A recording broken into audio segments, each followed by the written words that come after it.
तर तुम्हाला गावला ते डोक्याने जर ज्या माणसानं बैल पळवलं नाही पाळणा कोणा आहे पाळणा त्याचं काय मीच आहे म्हणून असं नाही डोकं लिटीला आणि करा पण काय होते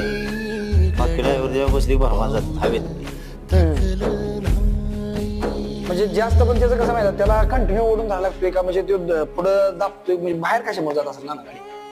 ते आता ड्रायव्हर जाणार त्याची पुढे ज्याची त्याला माहिती आपण काय एखाद्याला म्हणे ते म्हणणार आमचं हे करतो त्याची करतोय नाही पण तुम्ही काय करत होता म्हणजे पुढच्या रनाला काय करतो आपण त्याला की यांना नाही हे काय करतात आपल्याला उल्लेख करून सावध उल्लेख नाही सांगू शकतो म्हणजे तुम्ही जो बैल पूर्ण किती बैल तरी म्हणून मग असा बैल पळणार काय होणार आपण तेवढाच बैल पळवणार म्हणजे ना बाकासोरचं जर पळ तुम्हाला म्हणजे अजून तुम्ही अजून पण पळवू शकता बैल पण कसं असतं त्याला जास्त पळवणं म्हणजे कामापुरताच पळवता बैल 8 तुम्ही पळवता बैल